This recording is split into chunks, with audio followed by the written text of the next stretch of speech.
Good morning. It is 6:07 on a follow-up Friday. Lauren's out today, hanging out with a friend of hers. Apparently her friend wants to sleep, and Lauren wants to see her friend, something ridiculous like that. How dare they? I know. Well, we got Daria. How you doing, Daria? I'm doing okay. What? Okay. Yeah, I am. Not great? What's going on? Well, I'm waiting for you to introduce our guest so I can be great. Oh, okay. I was noticing that you are a little extra gussied up today. We'll talk about that more later, but your nails are lovely. Oh, thank you. you. Are you going to show the camera your nails? I hate doing my nails. Beautiful. Ron Eastwood, good morning. Yes, and my nails are just like they always are. Let's see them. Oh, it's beautiful. Handsome. And, we thought Lauren's gone, so we're still fully lovely with Daria, but why not crank it up past 11? Yeah. And bring in my wife, Sara. Hello. Hi. I don't know what to say. That's all right. She got up early to drive here. She was already a little annoyed with her husband once this morning. Just once? What? Yeah, well, we have this routine where she likes me to kind of like give her a cheek little kiss goodbye when I leave. So I'm in that routine. It's kind of like Jimmy gets up. Well, we don't want to talk about that because then Sarah will hear. Yeah. Jimmy gets up and like carries you to the car or something, doesn't he? Or, Basically. I mean, basically he does. He goes outside and like opens the gate. And, Yep. Good for him. I'm not getting up early to do that. And I happened to say goodbye to you 5 minutes before you're going to get up. That wasn't your favorite. No. I should have thought through that. I was going to see you when I got here. I wanted 5 more minutes of sleep. Whoops. Sorry. I know. I'm working on it, guys. I probably would have done the same thing. See, but we're just so focused on our wives, it's hard to remember what's happening at all. Right, Ron? Yes. It's a miracle that you can just give her one peck on the cheek and walk away. Yeah. That you're not melting into a puddle there right on the bed sheet beside her. That's right. Exactly. Well said, Ron. Thank you. I don't know if she believes that. No. Nope. we do have an issue with, we're going to be posting the show on YouTube later today, but there's some sort of streaming issue today. Yeah, sorry about that. So just look for the whole show around 10 o'clock today. There you go. We've got plenty of things going on today. Actually, I was trying to decide what to talk about next, and let's talk about your loveliness. Your nails are done. You're not a nails girl. What's happening? What are you doing? First of all, I walk in. One of the first things Brian says is, "Let's see your nails." That's one of the first things he says to me this morning because Lauren and I were complaining about having to paint our nails yesterday because we're going to a special event tonight where we have to get all dressed up. Well, we get to get all dressed up. Our friends at the City Mission have their gala, their fundraiser this evening. Right. Yes, and you're already making me nervous. I think I'm saying it wrong. Is it a gala or a gala? I don't know. However you want to say it is great. Well, no, it's how you say it. That's what I'm worried about. So, gala. Okay. I'm taking my Sophia as my date because Sarah can't make it tonight. Our son has a play performance. We're dividing and conquering. We're good at that. Yes, we are. I'm sad I don't get to join you, but You would have looked so beautiful. You still will, but you would have even looked more so. But I'm taking my Sophia with me. I can't wait to see her. She's going to be so cute. It's going to be so precious. Now, you got you went shopping with her to get a dress, Sarah? yep. Tell me about the dress. I haven't. Well, she showed me on a hanger, but I guess I don't remember it. Well, we went shopping for a dress, which is difficult to buy a formal dress for a teenage girl that's appropriate. And so It's hard to buy a formal dress for a 26-year-old that's appropriate. Let me tell you something. Oh, my goodness. So, but we ended up finding, and I didn't want to spend a lot of money either because she's like, oh, I'll wear it for prom next year. Yeah, no, I know you won't. It's a year later. Styles will change. But, yep, we went shopping and found the most amazing, it's actually a jumpsuit. It's pants that looks like a dress, and it looks perfect on her, and it was $4.99. What? I was Whoa. so Extra excited. perfect. How did you I manage know. that? No idea, but there's a department store near us that had amazing clearance, and she actually got 3 dresses, all for $4.99 each. So, It's my wife. You're going to have to tell me where this is off the air. yes, I need this in my life. Clothes are so expensive. I know, especially with teenagers when fashions change and, Right. they want to be in style, and I'm like, I'm not spending money on that. She was all worried about her nails, so we had to stop and get her nail stuff yesterday. It's a nail, like a day before nail bit. Is that what you got to worry about? Yeah, if you do it the day of, then you might smudge it because it doesn't have enough time to dry. I don't know anything about that. I'm going to take a shower before we go. I'm going to put my suit on. Right. I just like that press-on nails are back in style instead of having to go into the salon and get acrylics or anything like that, like we did in the 90s. Now it's press-on nails is like what you do. Like Lee press-on nails, wasn't that a thing? Yeah. Yeah, I don't know. I remember commercials for that, Ron, don't Right. you? It's because we were watching too much TV, I guess. But Daria didn't do that. You painted. Yeah, and anytime I have to paint my nails, I get very angry because it frustrates me so much. Are you okay? I survived. Well, if you're going to the City Mission Gala this evening, we'd love to see you. We have a whole table full of our team, and we're excited to support our friends at City Mission. And there'll be a tie for loveliest girls there among all people attending, except my Sophia will win just a little bit more than everybody else. I'm sure she will. I can't wait. She'll It'll be so much precious. fun. Also, Ron went viral. Ron did Oh, go my viral. goodness. I can't with these YouTube shorts, just the most random stuff going Yeah. viral.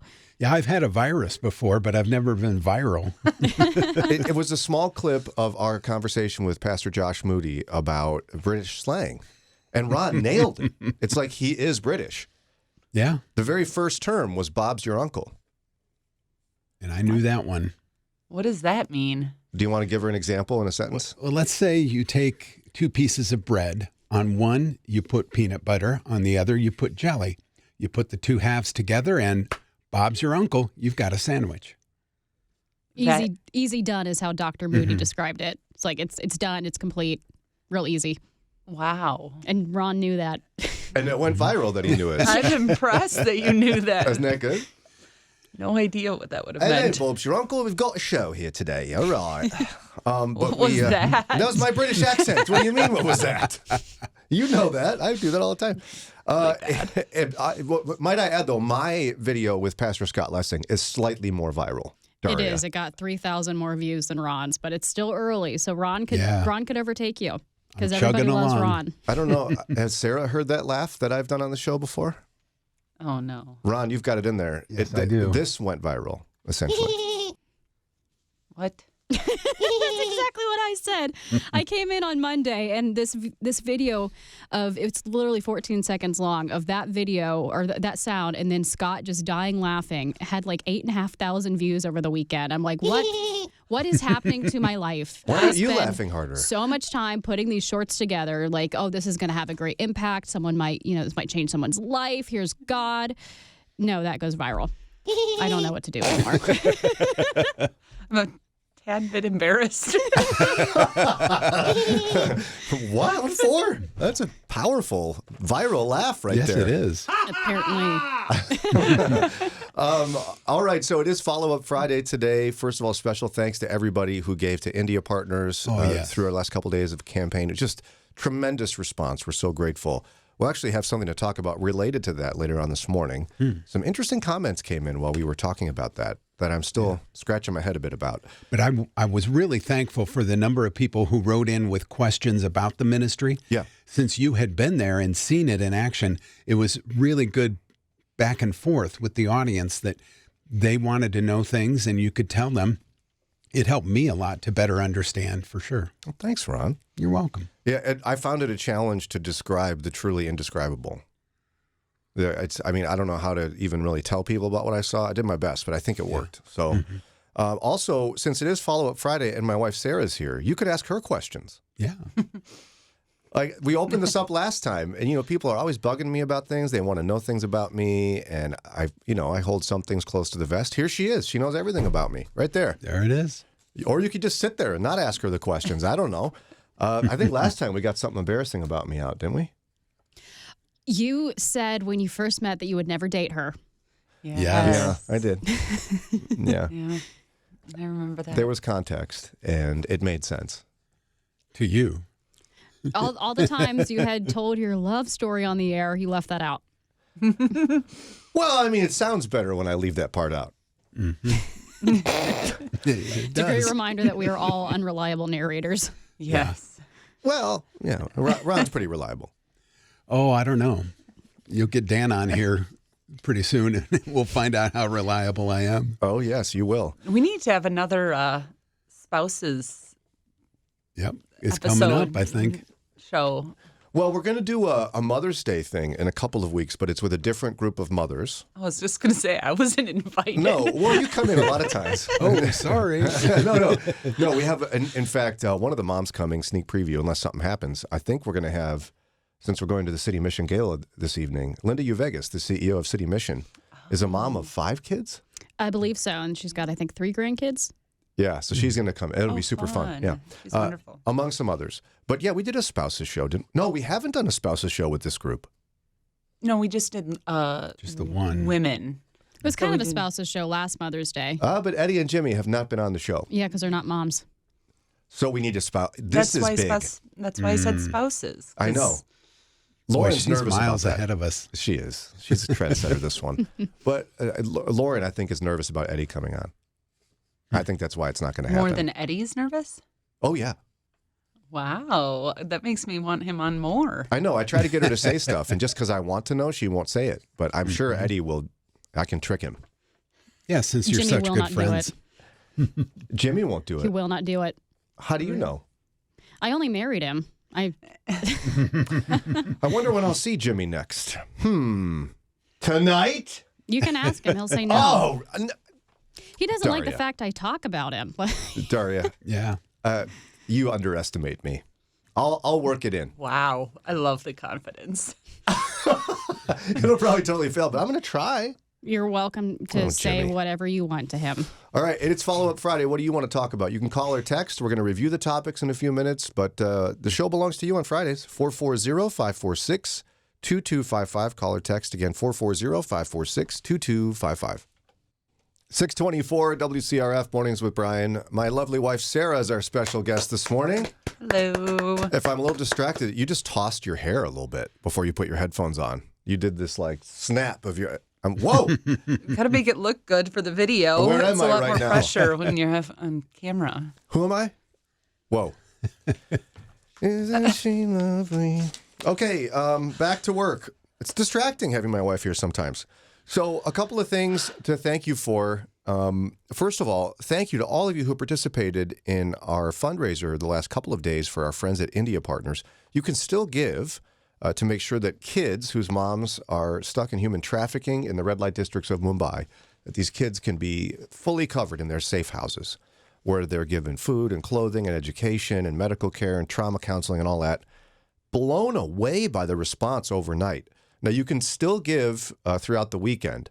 For more information, again, you can just go to moodyradio.org, moodyradio.org, or call 888-288-5846. Now, there's a couple of ways to look at the response. One of them is based on your gifts, because it costs $8.89 per day to cover for one girl and what she needs. We covered 25.7 years. Wow. Just here in Cleveland. Oh, thank you. A grand total of $84,915 was given to help these kids. Oh, I'm so grateful. Thanks to Tom in Canton, who gave late last night or early this morning. Joanne in Parma and Rebecca in Canton and Bowie in East Hartville. Jessica in Canton, Ursula in Parma Heights, Phil in Poland, Tammy in Maslin, Ryan in Greenville, Janet in Hiram. Ooh, Hiram, that's by us. Ruth in Hartville. Whole bunch of others. Thank you, thank you, thank you. You can still give throughout the weekend, but this is just fantastic. So thanks for all your support. All right, let's review the week's topics. Again, you can set any topic you would like for today, including questions from my wife, Sara. Ask her anything you want, if you want. No pressure, but you can. So here's some things we discussed this week. First of all, I talked about my distaste and displeasure for voice notes, I think they're called. I'm not sure what they're called, but basically it's not text to speech. You actually send basically a voicemail via text. Yeah, you open up your text app and you push a microphone and you like record any length of thing, and then it sends it to someone, and then presets to delete like it's Mission Impossible. I've only ever seen that with your phone. I don't know why it does that. I think Alan and I were even trying it out. We couldn't figure out why yours was doing that. Why is it doing that? You don't know. No, I it's don't- not my phone. Yeah, I don't know Do I why. look like I work for Apple? When you hit your 40s, you start losing touch with technology. Don't you think, hon?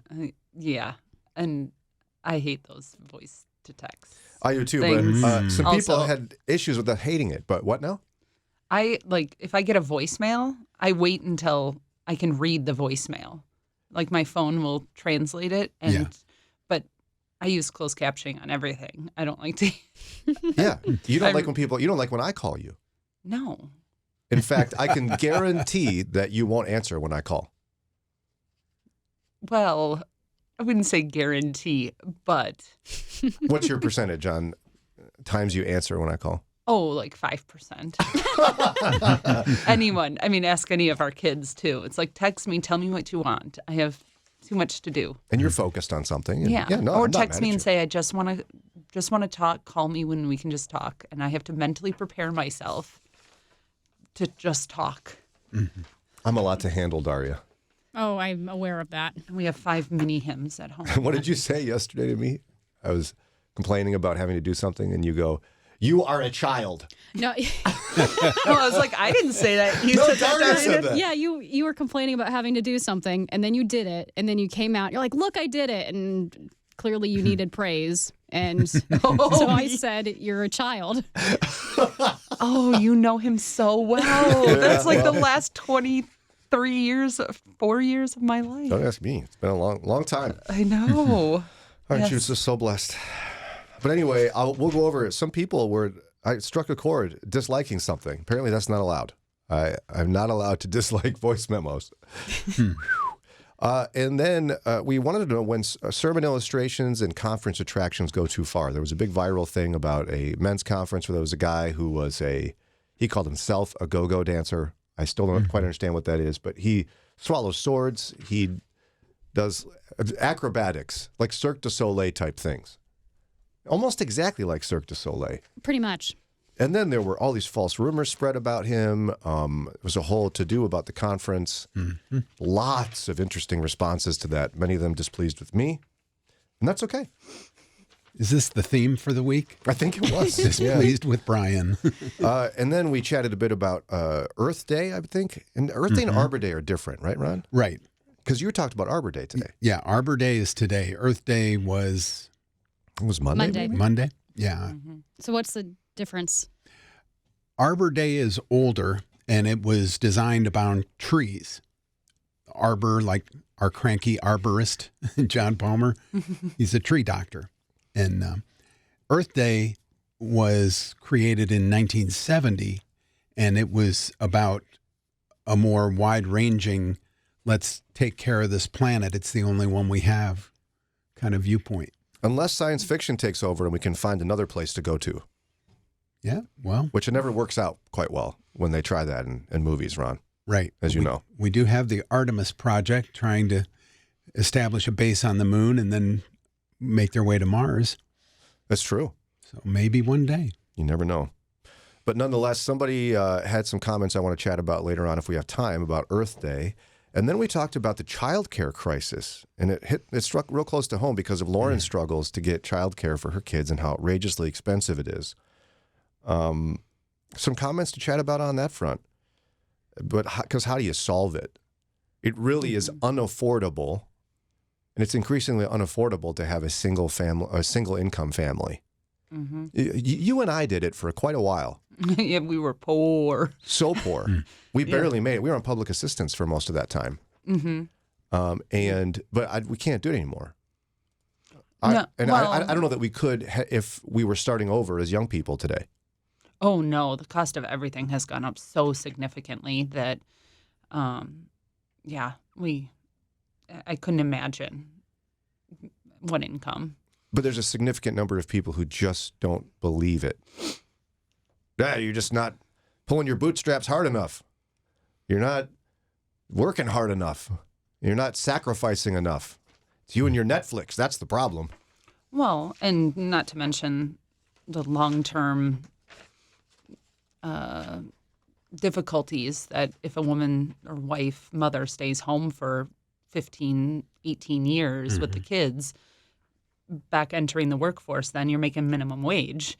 And it's like, how do you then start in your 40s with a career. So You almost can't, in a sense. yeah, so it's not just during those years that they're home. It's the delay of then having an income later. Yeah, no one's going to want to hire someone with a 10+ year employment gap. Yeah, yep. You had to kind of scratch and claw to get where you are today. And you were home for 13 years?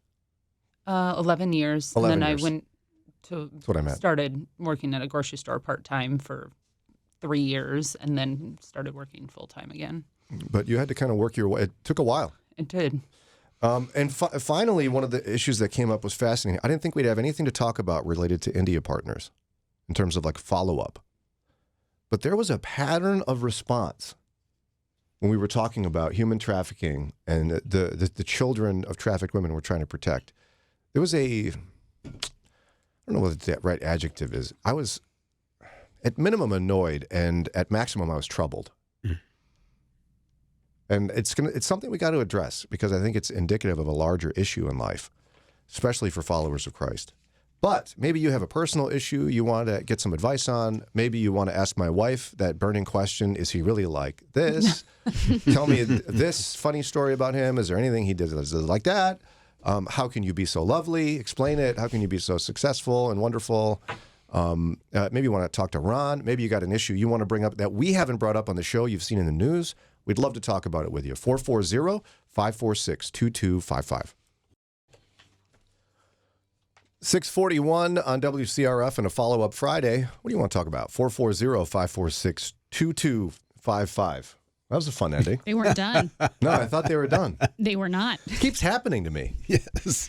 That drummer kind of snuck up behind you. Hey, he scared me a little bit. That's all right. They do that, those drummers.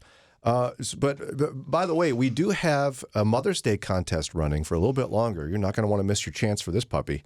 My wife Sarah's here today. You can't win this because you're related to me. Oh, that's okay. Sorry. It's pretty nice, though. If you text the word mom to us at 440-546-2255, you can enter for your chance to win. It's over $750 in value. Includes a Stanley water bottle, not a knockoff, a Stanley bottle, a temperature-controlled mug, a bag of coffee. A buck. Oh, you have a knockoff over there? I do. Yeah. Well, I know you love a deal, honey. So, and then there's a box of Mally's chocolates, 3 gift certificates, one for Merry Maids, one for Massage Envy, and one for a hotel stay, plus a bunch of books. It's pretty good, Sarah. It is. I sure hope when you do a Father's Day bundle, though, that you also put in a Merry Maids gift card because I'm sorry. Let's be honest. Regardless of how fair things might be, Mom still does the majority of the cleaning. Yes.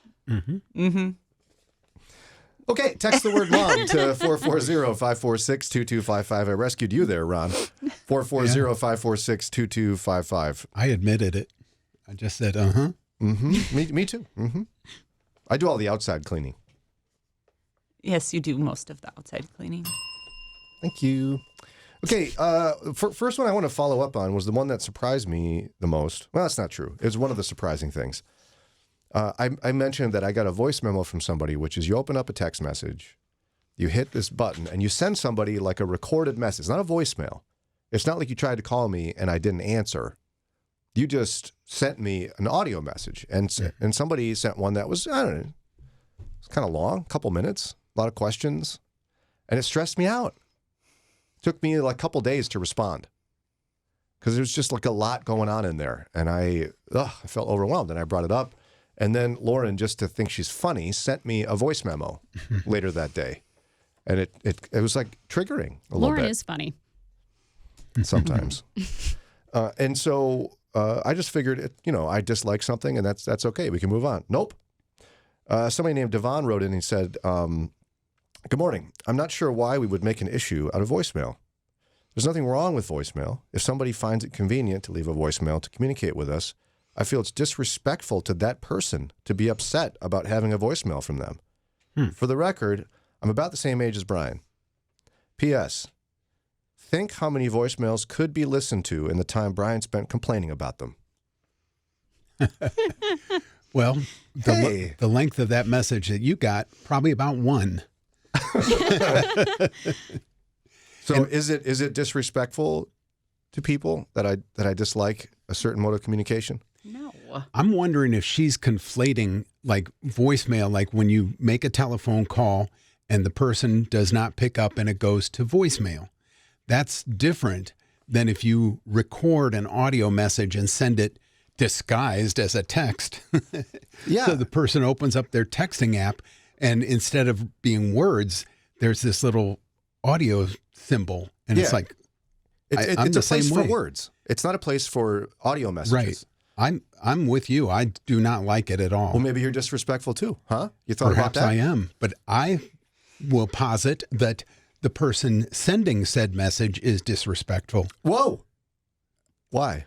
Well, they're doing what's easier for them because they have a lot they want to say and they can't be bothered with conflating it down into a certain amount of words.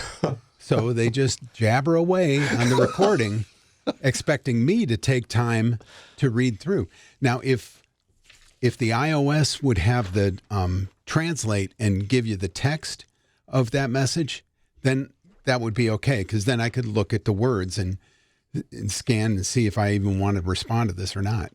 But I can't do that. I'm forced to listen in real time, and I can't look back if I misunderstand a word you said or if something else happened, that I took my eyes off and lost attention.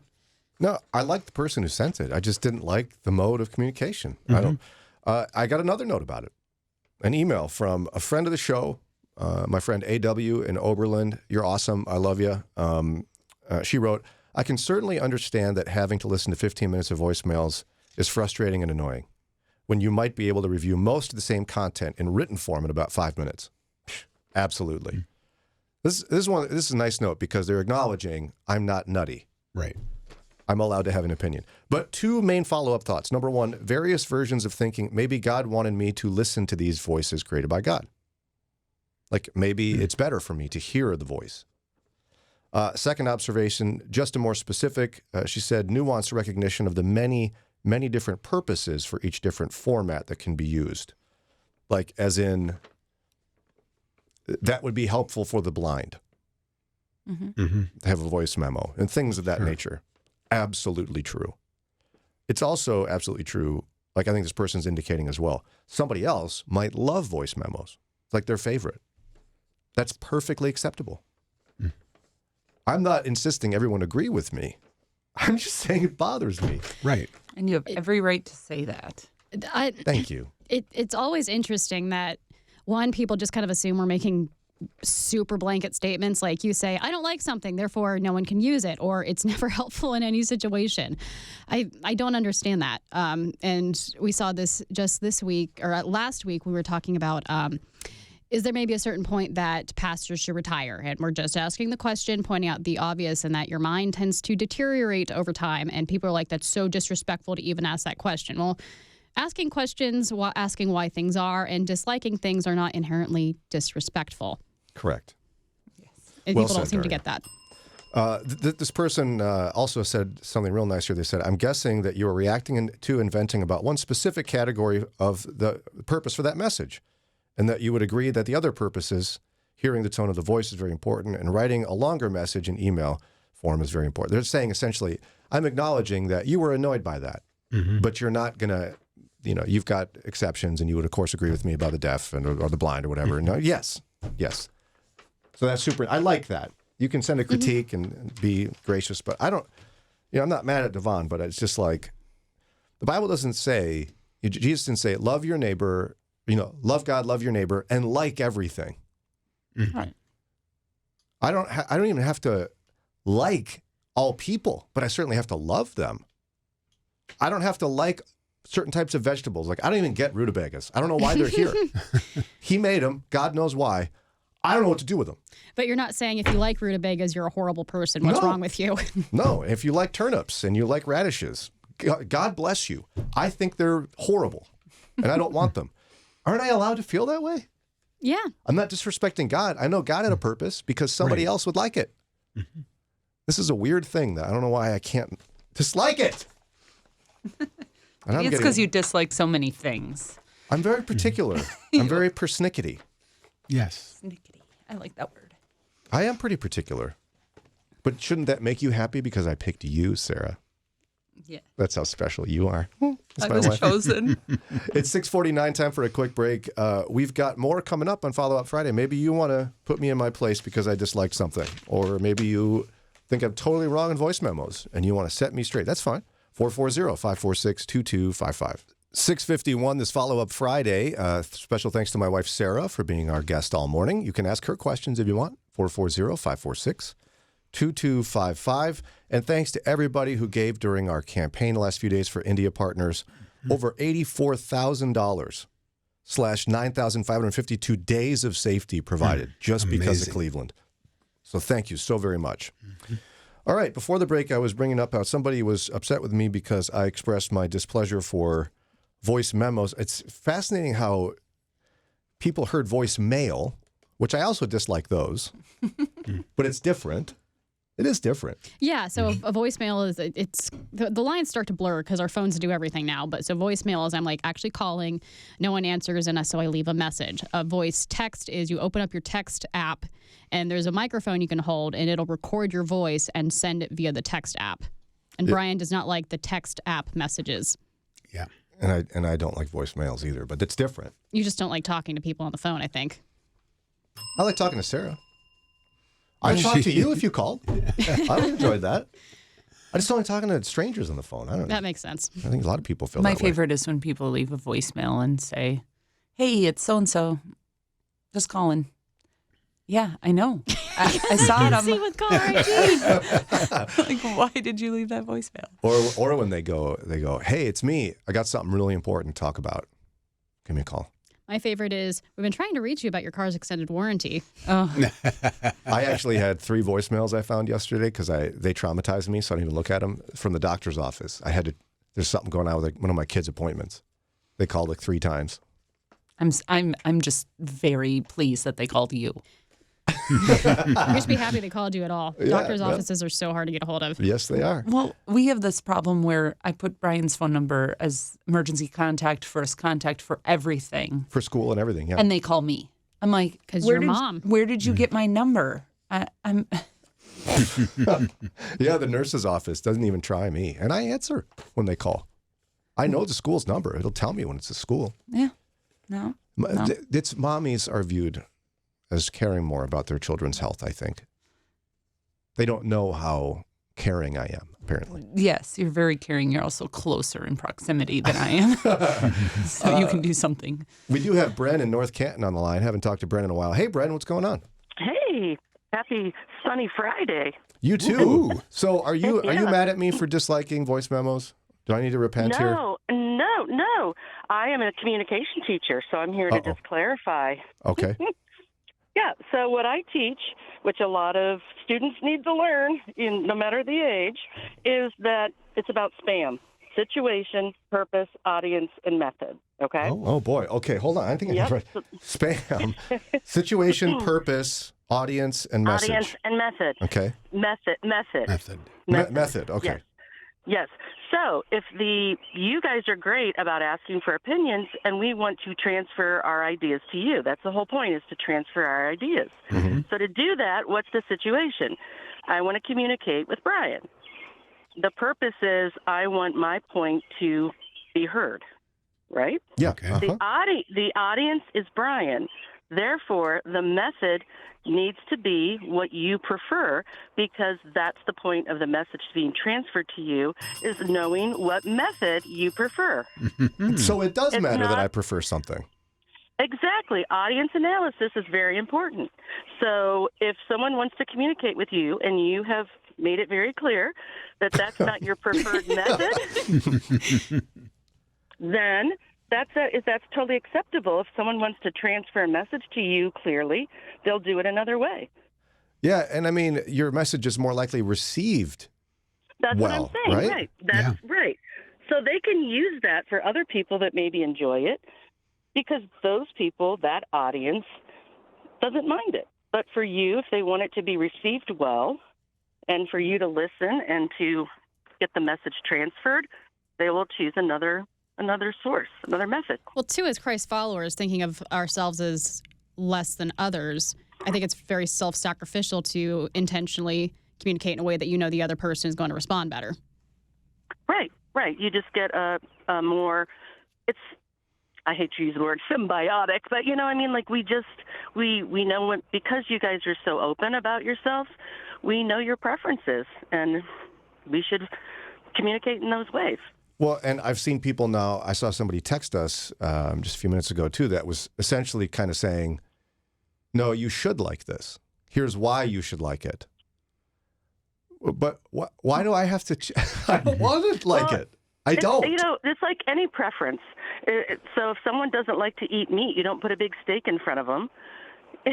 Tell them all the reasons they should like it. Yeah.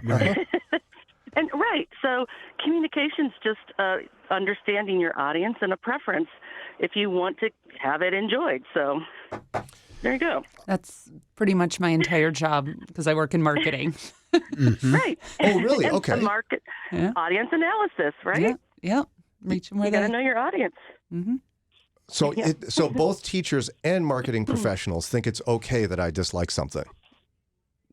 Well, yeah, and then to take it another step of, like, it's our job as people to communicate in the way that the person that you're communicating with wants to receive it or will receive it in the To have success. yeah. Yeah, and it's. I mean, if you want to communicate a message, it's to your advantage to do it in a way that would give you the most success. Yes. Exactly. So don't be mad at the person that they don't prefer something. Just lean to their preferences and get over yourself. You know. Yep. And I know I can work on learn it. their preferences. Now, if Sarah sent me a voice memo, it would be lovely, and I would save it. But you know, I don't. Bren, you're giving me permission. I feel better. You're a teacher. Everybody listens to teachers, so. Well, that's the lesson that I teach. Well, you're the So best, Bren. That's good communication. That's a great lesson that lots of kids and adults need to learn. Yeah. Thank you so much for the call, sister. All right. Love hearing Yep, from sure. you. Okay, have a great day. You too. 6:58. I feel better now. Good. Ron, though, is still mad at people who send them. Yeah. I love how it took Bren validating you. Yeah, I don't. I think a lot of us waste a lot of energy trying to convince people that they need to like something. Now, I think expending energy to be understood is important, but we don't have to force people to agree with us either. Come to an understanding is a good thing. Don't look at me like that. What are you looking at me like that for? Oh, nothing. Oh, that's not nothing. Do I need to work on that? That's what that means, right? Just a little, maybe. You don't like it when I disagree or the kids disagree with you. I'm you like to working on it. convince us to agree. I want to be heard and understood. Which does not equal agreement. That's correct. It's Yeah. very nuanced, isn't it? It is. I'm just trying to be better. Yeah. I'm working on it. You Working are. on it. All right. It's 7 o'clock. Time for a quick break. We got Ron's news. We got today's More Ron moment. And then more Follow-Up Friday. What do you want to talk about? 440-546-2255. This is Mornings with Brian on Follow-Up Friday here on WCRF. Show belongs to you on Fridays, 440-546-2255. What you want to talk about? You can bring up whatever topic you'd like to discuss. My lovely wife, Sara, is here all morning. Thank you for coming in, honey. You're welcome. Sweetie. It's very early. Yes, it is.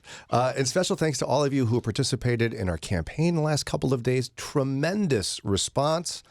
9,552 days of safety were covered for kids in India whose mothers are caught in sex trafficking. So it's incredible. $84,915 was the grand total. You guys are the best. Thank you. Really sweet question just came in. Someone texted in to ask, when going out on a date night, where's your favorite place to go and what do you do there? To the married couples. Okay, that's a fair question. Let's start with Daria. So Jimmy, when we were dating, anytime we would go anywhere, he refers to it as an adventure. Whether we're going to the grocery store or whatever, is like I get to go on an adventure with you, which is super sweet. But so our most recent date night, I'd had a really long day and I needed to go to the mall and I needed to get a haircut for the gala tonight. And I just offhandedly mentioned, because I was too tired to drive, I'm like, hey, you want to come to the mall with me? He's like, okay. So we went to the mall, and he helped me pick out a hair clip. And then it was about dinner time by that point, and there's a burger joint in the mall, and we got some happy hour hamburgers. So for you two, it's more of a casual, just spend time together. It's not like let's schedule a date, and we're going to go ride bicycles. Yeah, no, they just kind of happened. Like the date night we had before that, it was takeout, and we watched a movie. So just intentional time together. We do have a couple like favorite restaurants, but it's never like that formal. Yeah. Okay, Ron Eastwood. We will go to a Mexican restaurant that is a stone's throw from our house. A good stone's throw, but, with a little wind behind you.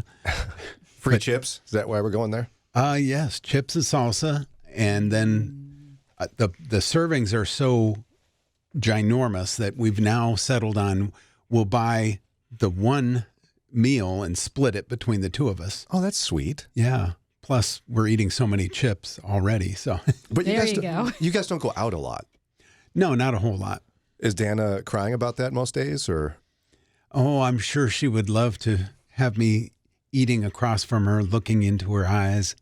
But no, she understands, and our schedules don't line up right, so that during the week it would be impossible. So it's a weekend if we go out somewhere. What about you, my lovely wife, Sarah? I like going places like a Mexican restaurant where there's chips and salsa. I need some activity other than just talking and eating the meal. Like, yeah.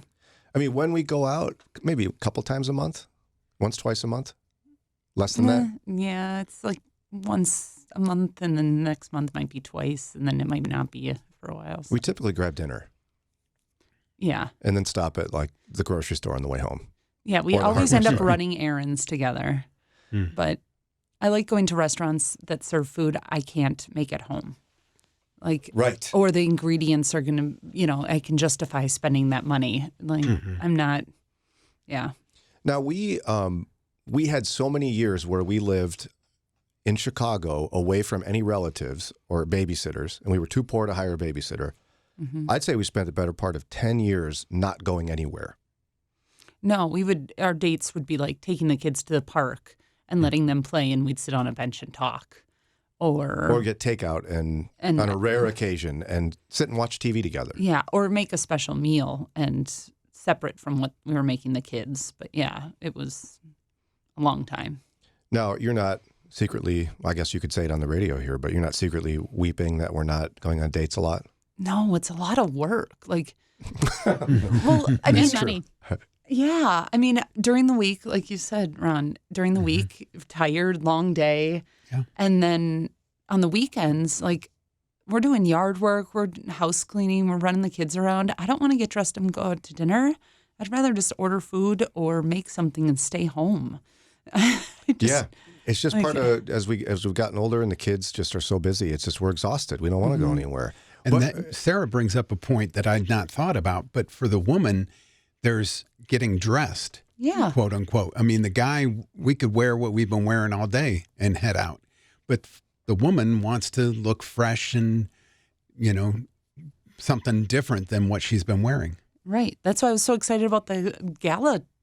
And then I can't go. I was like, wow, I get to have a reason to get dressed up. Because and- we haven't gotten that dressed up in years. Oh, no. Yeah. I had to buy a dress. Yeah. But I think what we do instead, which is, I think Ron and Dana have talked about this quite a bit. We have a routine every night where we spend time together and we watch it. We pick a show to watch together. And we didn't establish this is something we're going to do, but I consider that somewhat of a date anyway. We usually do. Yeah. Well, like you said, Daria, it's intentional time together. That's what matters. That's what makes it special. I mean, we very rarely go out to eat because I love to cook and it saves us money and I think it tastes better than what we can get at a restaurant. But that can still be special. Yeah. Oh, yeah. I mean, I don't remember, it was a couple weeks ago where we went and ran errands and ended up at Walmart and we were like looking at stuff and being goofy. And to me, that was a date. Yeah. Yep.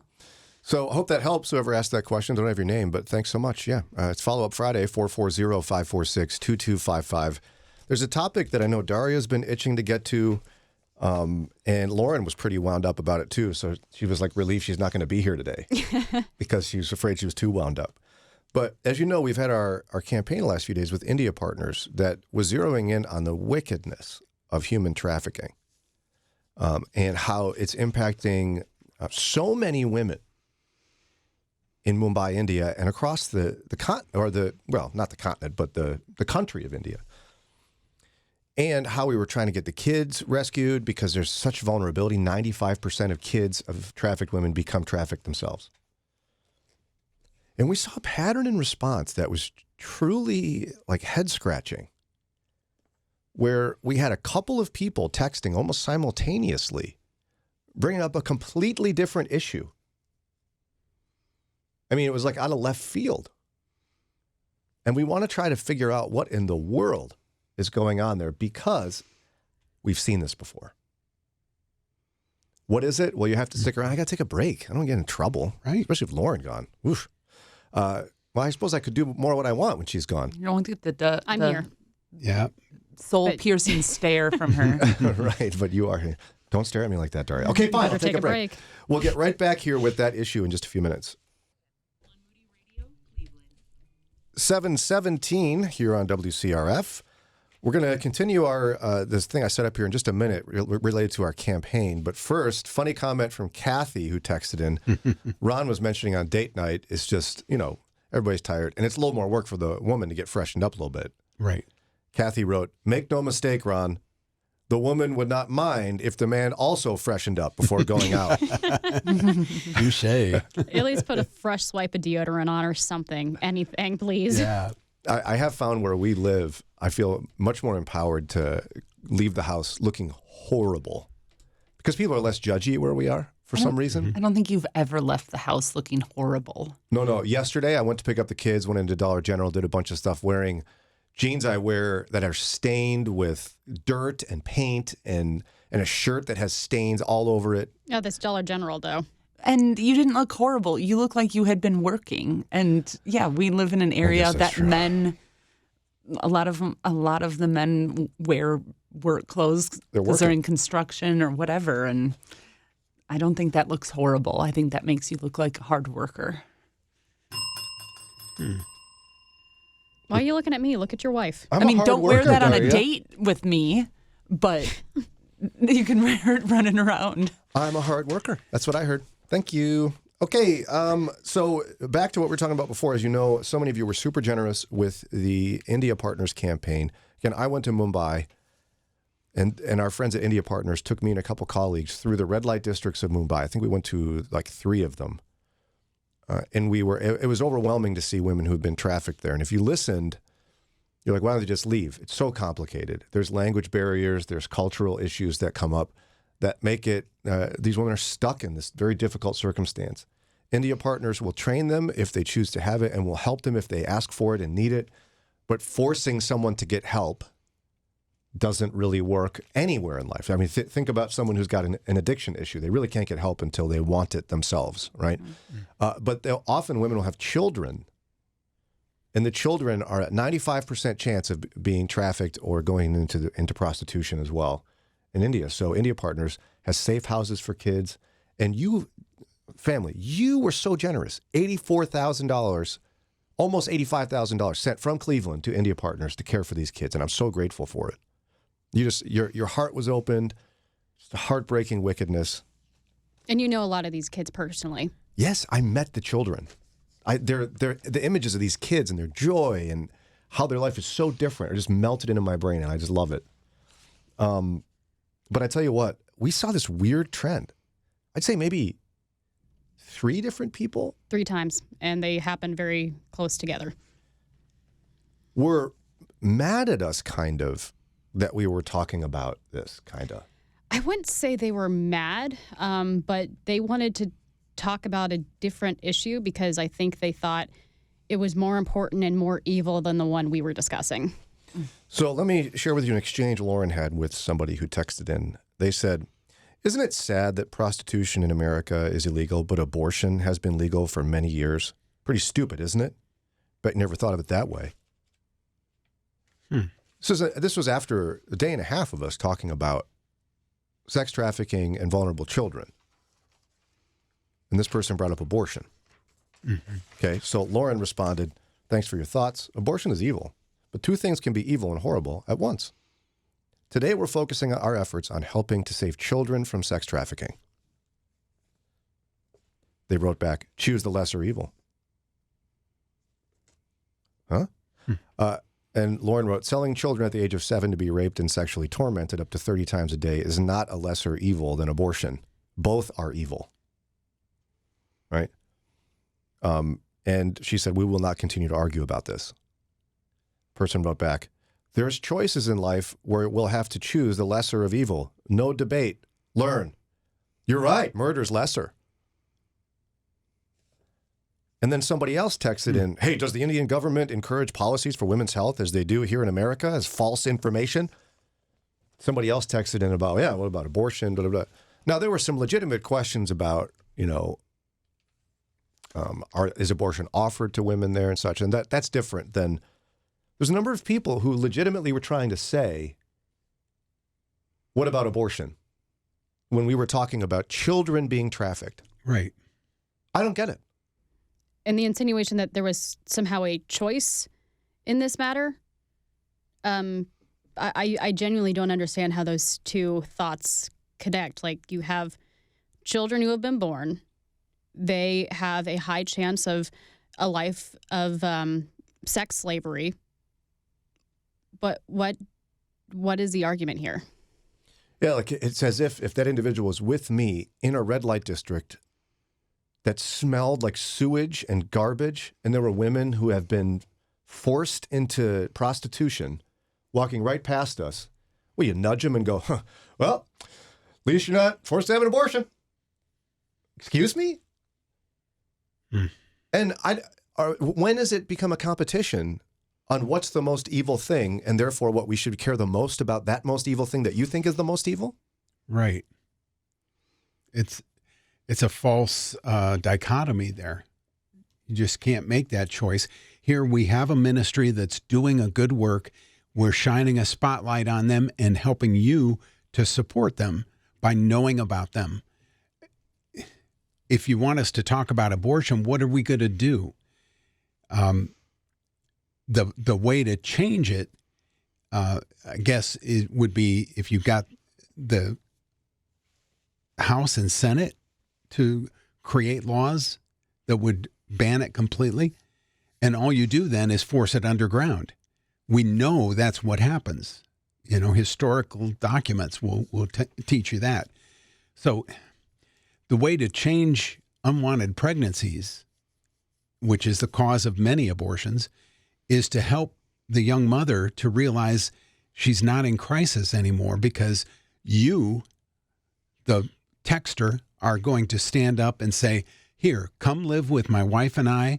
We're going to take you to your medical appointments. We're going to buy you prenatal vitamins and make sure that you've got the necessary foods to eat a balanced meal. And we're going to put shelter over your head and all of that. Take you to the doctor appointments.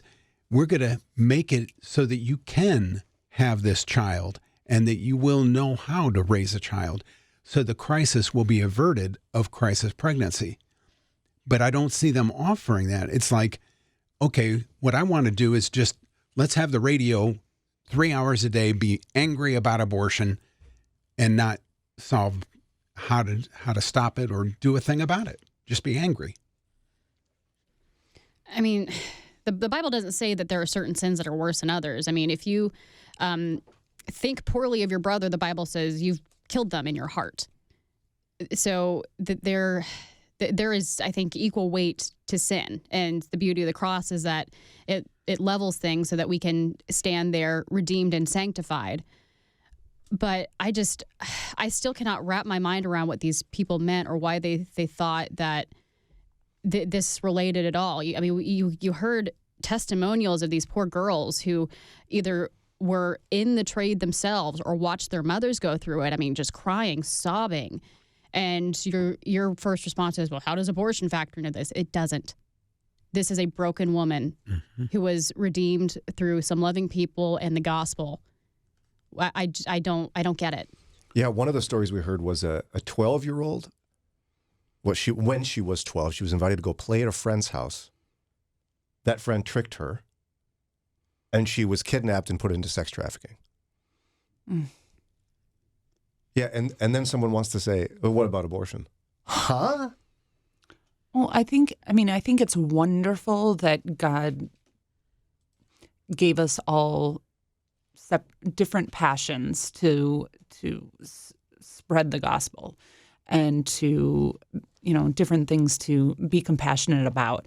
I kind of chalk it up to even like on the opposite side of like if you're in church and you guys are, you're talking about senior ministry and somebody's like, well, what about the nursery? Why come we're not doing that? It's like, wait a minute. They all are important, but this is what we're talking about right now. And this is just the flip side of, yes, all of this. It's amazing that these people are passionate about abortion, but that doesn't mean we can't be passionate about stopping sex trafficking. Yeah, it's okay to have your pet project. Most of us do. We have something, one or two things that if we were to call ourselves activists, that's the thing we're most passionate about. That is fine. It's totally fine that someone else, they're not saying that yours is unimportant, but in their hearts, this is what they're passionate about. And regardless, they can both be important, and they both are important, and they're both so evil. Why can't we just let a spotlight be on this one thing?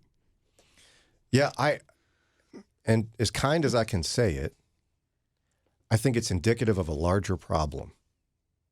If someone is confronted with the wickedness of human trafficking of children, right? Sex trafficking of children. When you are confronted with that, your immediate thought is, well, I can think of something worse than that. How about abortion? You've got a problem. Mm-hmm. You have turned your anti-abortion passion into an idol. Yeah. You have perhaps turned politics in your life into an idol. Because perhaps it's the political aspect of that in American culture that's captured your heart. Christ is supposed to capture our heart. And I can guarantee his heart would be broken about children being sex trafficked. Mm. So it was truly troubling to see someone do that. I mean, the comparison I thought of in my head, and walk me off the ledge if I'm wrong here, would be as if we're back in World War II, someone's going to liberate a concentration camp and shoves people out of the way to go see if they can find somewhere where they might have been performing abortions, because that'd be worse. Makes sense to me. Makes more sense than what this other person's trying to say. Yeah. I mean, like, imagine people that have been or emaciated, about to die in a concentration camp, and someone walks up and goes, "Hey, was there any abortion in here? Excuse me." That's horrible. Also, abortion is awful. It's terrible. I don't appreciate the insinuation from a lot of people that it is like the irredeemable sin. If you were a young woman and by whatever reason you got pregnant, dad's not in the life, you have no money, you don't know what to do, you're probably terrified. And you're going to sit back and, horrible decision, but she felt for whatever reason she has to make. She made it out of ignorance or fear, whatever. You're going to sit back and judge her and say that she's a horrible person for the decision she made, a decision you will probably never be faced with. And say the implication is that God cannot redeem her from that, which she can. We've heard stories. I know people who have gone through this and come out on the other side and say, I regret it, and this is my story. Well said. I'm reminded as well of Proverbs 6:16-19. It says, there are 6 things the Lord hates. No, 7 things he detests. Haughty eyes, a lying tongue, hands that kill the innocent, a heart that plots evil, feet that race to do wrong, a false witness who pours out lies, a person who sows discord in a family. Like, lying is an abomination to the Lord. He hates it. Somebody could get really wound up about lying. But how silly would it sound if you were encountering women being trafficked and you look at them and just want to check and see if they've been lying lately? Sounds ridiculous. Excuse me? If you have if your faith, your journey with Jesus, most of the time is dealing with abortion, you've got a problem. Our heart should be captivated by our love for Christ. And second, our love for our neighbor. Yeah. And our heart should break for the things that breaks God's heart. And by the way, first and foremost, the way we break the Lord's heart. That when you hear Proverbs 6, you shouldn't be thinking about somebody else. You should be thinking about yourself. The way Jesus described how when we hate our brother in our heart, we commit murder. When we lust after someone, we commit adultery. He's trying to say, you need a savior. I need a savior. If you are so concerned about abortion, when we're talking about human trafficking, you need to repent. You need to really adjust what you're doing. Again, you can be passionate about it. Of course. But it shouldn't be so distracting that you're minimizing other wickedness. Mm-hmm. Ugh. Or maybe we're wrong. 440-546-2255. It is 7:38. Don't forget, we got a Mother's Day contest running. And later this morning, I'll announce the winners of Who Gets to Have Breakfast with Ron. I've got that in front of me, too. And I hope they don't like bacon. Because you're going to take it. Yep. You're like, hey, what's that over there? Look at that. And you're going to snatch it. But hey, we've got this fabulous Mother's Day giveaway that I forgot to say, but it includes a cuff bracelet from Love Designs. Beautiful bracelet. Also, there's a Stanley water bottle, a local coffee. We got Mally's Chocolates, a bunch of gift certificates for things like for Massage Envy, a hotel stay, for Merry Maids to come and clean the house. Check it out. You might want to register for your chance to win. Just text the word MOM to 440-546-2255. Text MOM to 440-546-2255. We got my wife, Sara, in here. Yay. Yay. Hello. You can ask her a question if you want, or ask her a question about anything if you want, or us, whatever. It's Follow Up Friday, 440-546-2255.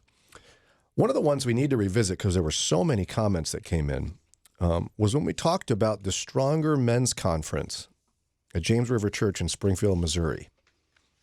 It made headlines. It made like national headlines in some respects from secular periodicals and such. There was a couple of famous people speaking at it. We didn't really focus on who the speakers were. But at the end of the day, they had an opening act for the conference. Mm-hmm. It's a guy that came out. He swallows swords, which I don't recommend. No. But he can do it. And then he took his shirt off, and then there was a pole there, and he was climbing the pole. It was like a Cirque du Soleil thing. Mm-hmm. Mm-hmm. Not a pole dance. There was not quite. Yeah, and I may have did I characterize it that way in some respects? A little bit. I mean, he was dancing with a pole, but it wasn't like a pole dance like we typically think of. Yeah, I mean, it wasn't something you would see in a movie you're not supposed to watch or something, or a place you're not supposed to go. Right. Supposedly. I didn't watch it, to be fair. And didn't go there. No. No. And so the first speaker comes out and basically rebukes the conference, that it's got a Jezebel spirit, which was a little weird to say. Jezebel is dead. Yeah, we cannot invoke her spirit. That is demonic. Yeah, that was weird. And then he got yanked off the stage for rebuking it.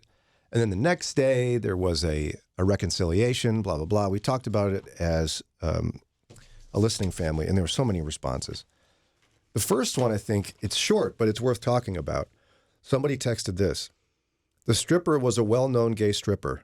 Look them up. And this was a constant storyline for days, until somebody finally bothered to ask the guy that was a performer. Wow. Imagine somebody with a trace of honesty about them. Yeah, and the guy's name is Alex Magala. I'm not sure how to pronounce it. He was deeply hurt that he was called a stripper.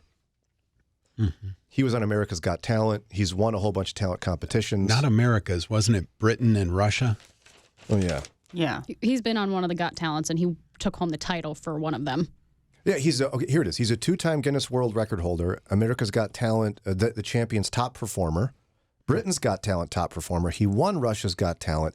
He was even an opening act for the 2014 Olympic Games opening ceremony. He has a Brazilian jiu-jitsu black belt. He's a legit, acrobatic type of performer. Yeah. But everybody kept calling him a gay stripper. And he's not. No. In fact, he's married to a woman. And Yeah. he's a Christian.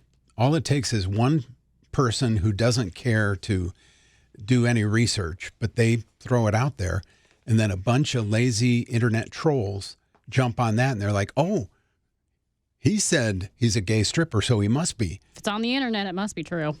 Yeah, and the boldness of someone texting, the stripper was a well-known gay stripper, look them up. We did. We did. It was actually quite easy to look up when I did the research. And I very quickly found this in-depth interview with him from multiple reputable sources. But it's not this person's issue. This is all of our issue. So often we take as like truth what somebody else says. Why do we do that? No, go ahead. What I find so kind of disturbing about this whole thing is they're focusing on him, and that he, instead of looking at the church and looking at themselves and looking at the organizer of this conference and saying, okay, what he was doing, I don't agree with, but why was he asked to be there? If it's not his responsibility, Right. I mean, he was hired to do a job and he did it. Right. Yes. And he didn't do anything he doesn't normally do. And so why are we focused so much on him and not the decision to have him on the stage? Yes, somebody who texted in agrees with you. They said, it was a spectacle when Mary broke into the home of the Pharisees with an expensive flask of ointment, interrupting dinner to anoint Jesus' feet. How did he respond? The leaders of the conference should be the ones held accountable. Why are we condemning this performer instead? The church has it so backwards. Yes. But how about this one? I mean, well, but before we go on, I will say we all fall victim to this. Yeah. Somebody will tell us something. Oh, that guy, did you hear about that guy? He's a gay stripper. And we go, really? I didn't know that. And now you're suddenly telling other people. Suddenly we've all become gossips. Like, facts matter. For people who we as followers of Christ claim to be purveyors of truth, we lose credibility when we are sharing falsehoods. Right. We state them out as if they're facts, and other people who know the truth are looking at us like, you don't know what you're talking about. And they can look at us and say, the truth could set you free. I want to share this comment, and then we'll get to a quick break and come back. Somebody else wrote this. They said, I understand trying to view every side of an issue, which was what I tried to do with this one as we talked about it. They go on to say, but is no one allowed to stand up against anything? Is there no separation from the world? Brian, there still is a line, whether or not you feel like you can discern it. So your comparisons mean that it's all individual and everything's okay. Absolutely does sound like you're excusing this, and surely there's spiritual discernment. Our efforts to avoid legalism doesn't mean we just accept anything and everything without discernment. I'll respond to that. And you're certainly welcome to join the conversation. 440-546-2255. 746 WCRF. My wife, Sarah, is our guest for Follow-Up Friday today. Yay, Sarah. Hello. She's the best. We're chatting about a follow-up item, and you're welcome to join us, 440-546-2255, about the controversy that swirled about a week ago where there was a men's conference. There was a guy who came, ripped his shirt off, swallowed a sword, climbed up around a pole, did a Cirque du Soleil thing. I think we're being dramatic with he ripped his shirt off because it wasn't a strip act. He took his shirt off. Yeah, I mean, again, I didn't go and actually watch it for a lot of reasons. But anyway, because that's really not even what we focused on. Right. We tried to look at the issue from a variety of different angles, including, there was a rebuking, there was misinformation, blah, blah, blah. And one person wrote in, and they were frustrated with me. They said, I understand trying to view every side of an issue, but if no one's allowed to stand up against anything, is there no separation from the world? Brian, there still is a line, whether or not you feel like you can discern it. So your comparisons mean it's all individual and everything's okay. Absolutely does sound like you're excusing this, and surely there's spiritual discernment. Our efforts to avoid legalism doesn't mean we just accept anything and everything without discernment. Any thoughts from the team on that? I agree, or I understand where this person is coming from. I would say, well, like the pastor who headlined day 2 and came out with the Jezebel spirit comments. He talked about, I'd spent the whole night praying for this group. But yet he spent an hour or more with the founder, the director of this thing before he went on that day, and never went to him in private and said, you know, I really have a problem with this act that you started off the conference with, and here's my reasons why, blah, blah, blah. And, you know, he could have gone to him in private, like the Bible says, and sought a reconciliation there. No, instead, he chose to be the more flamboyant, you know, I'm going to pronounce this on stage and, Right. you know, make a deal of, I have a hoarse voice because I've prayed for you all night. I want you to know that, you know, instead of pray on your knees in quiet and the Lord will hear you. It seems like there are better ways, biblical ways to do this that didn't happen. Now, there are things that are wrong, and you should take a stand for them. And there are a lot of times we're going to find that something perhaps that I think is wrong, Brian will have a freedom about. Dr. Rydelnik's Zeus Burgers example, where, you know, the meat sacrificed to idols. You know, there are things that maybe I can't do it. It would offend my soul, but for Brian, it would be okay. And we can't hold other brothers and sisters to our conscience convictions. And yet, Ron, this person would say, I mean, come on, Ron, look at this. Guys, shirts off, swallowing swords, climbing up on a pole. It's totally inappropriate. Condemn it. Like I said the other day, I would have preferred if he was wearing like a gymnast outfit, an athletic tank top and sweatpants, like you'd see the U.S. Olympic team. And he does his acrobatic gymnastics that way. But, you know, he has his costume and his way of doing things. Maybe that was, you know, is kind of a surprise element. Here, look, I'm going to swallow a sword. And now watch this. I'm going to take off my shirt and climb on this pole and show you how strong I am, because that is strong. If you've ever tried, you know, even like an I-beam or something, those are more things that I've tried. I have trouble climbing up stairs. Yeah. You try to lift your feet off the ground and hold that perpendicular? No way. Yeah. And I was pretty strong in my youth. I couldn't do it.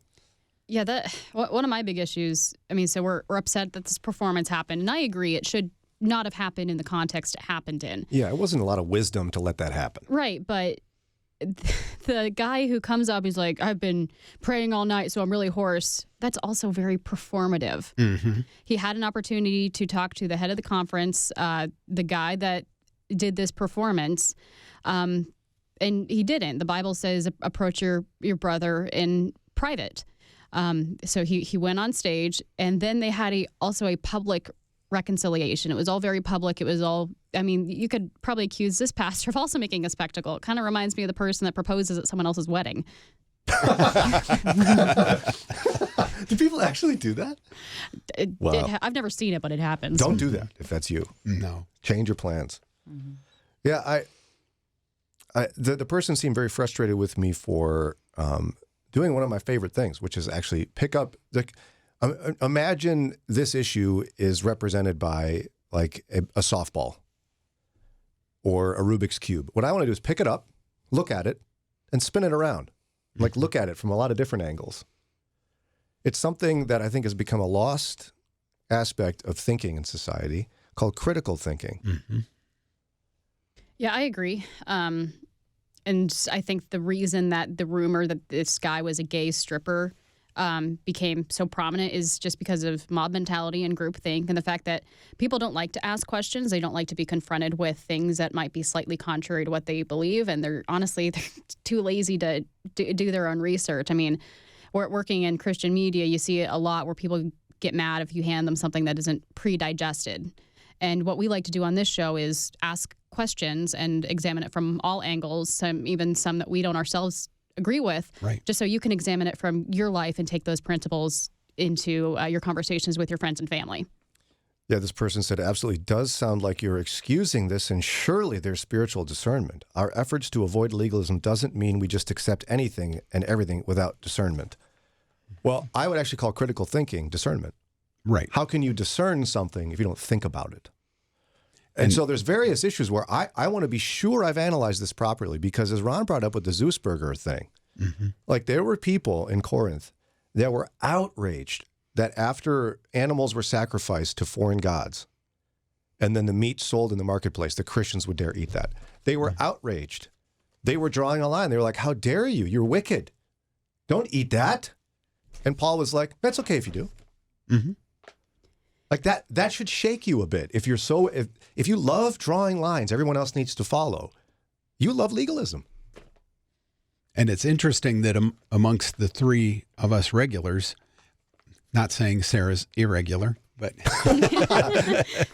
but you two both would not have put that on the stage, and I don't have a problem with it. It wouldn't have bothered me to see that at a men's conference as the opening act, like they often do some kind of a show, Bear Grylls rappelling in from the ceiling, or the power team ripping phone books, and those are things we've discussed, but it's not uncommon. And I don't think any less of you, because you'd be okay with that. Thank you. All right. Well, and I mean, that's called loving your neighbor. That's just basics. But we live in a society now where I think we have a lot of Christian legalists who want to draw lines. And it's a dangerous thing to do. Like somebody else wrote right after that, they said, if it's in the sanctuary, most elderly and saints that fear the Lord would consider it highly offensive and an abomination to the Lord, what the guy did. And I know Christians who would think that if you have drums in your church and somebody during a worship service plays them, you're an abomination to the Lord. Yes. Again, I can't resist the story where a good buddy of mine grew up in a church like that. He's a musician. Him and his friend went sheepishly up to the pastor and said, oh, what would you think if we just had like some light drums as part of worship? And the pastor goes, what, first drums? Next, naked ladies on projector screens. So who gets to draw the line? You see? Yeah, and I think culture is also important to take into consideration. This guy is European, correct? He's Russian, yeah. He's Russian. Okay, so different things are appropriate in different cultures. Yeah. And people can enact things that are normal in their culture with a clear conscience. Just because our culture says we're not sure about that doesn't necessarily mean it's wrong.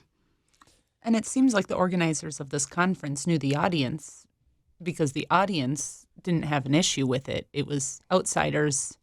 Yeah, there was and the loud pastor. cheering. Yeah, and the pastor, if he really did, or if he was just looking to make a spectacle himself to get attention. Which happens. Yeah, no, and in this particular case, the reports indicated that after this pastor publicly rebuked, right, there was some booing in the crowd when he was pulled off the stage. But the reports all said no one knows why. Were they booing about what he did, like this weird public rebuke, or were they booing him being pulled off the stage? Nobody knows. I just, there are lines we have to draw. Scripture's very clear on what those lines are. But we don't draw lines with anger and hatred. Right. No, we have to simultaneously find a way to hold truth and love at the same time. And understand that there's lots of freedom in the Christian life. Right. I mean, Brian, if I saw you do something that I'm like, that is not becoming of a Christian, I would not say that on this show. I would go to you and say, Brian, because you're my friend, I care about you, I noticed this, and I think you need help with this, or you should pray about it, or whatever. Yeah. Yeah. And I don't know. I just wish more people would take time to critically think. And perhaps shame on us as adults that we've created a society in which critical thinking is like kind of passé. Right. We don't do it anymore. We don't care about it. Yeah, that is a shame, because we jump to so many erroneous conclusions and we just wholeheartedly follow them without even thinking, why do I believe this? It's crazy. Yeah, in fact, I sometimes get a little concerned when I hear people wholeheartedly condemning universities. And I went to a secular university. I got to tell you, I had a great experience. In my social science courses, which was I was in political science, history, sociology, anthropology, those kind of things. I don't think any single one of those professors loved Jesus, not one. But they were kind to me. But I would hear about situations like one of the professors, he was an atheist. He taught a Christian history course, and a whole bunch of Christian kids would sign up thinking it's going to be like church. And they dropped the class within the first 2 class periods because guess what? Christian history is pretty startling.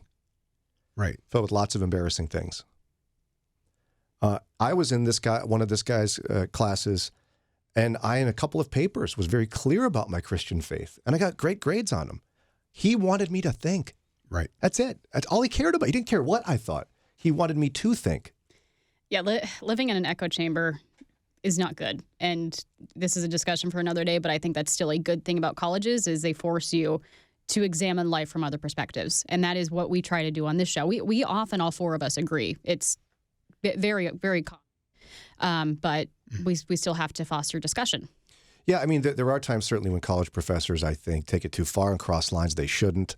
Just like in any profession, there's people not doing what they're supposed to do. But at the end of the day, learning is supposed to be about cultivating critical thinking. And the best way to do it, by the way, is by asking questions. It's called the Socratic method. Why is it called that? Because Socrates is considered to be one of the most brilliant men to ever live. Not as smart as Solomon, but he's supposed to be one of the smartest men to ever live. Why? He was described as someone who just asked you questions. And he made you think, and you'd walk away going, wow, that guy was smart.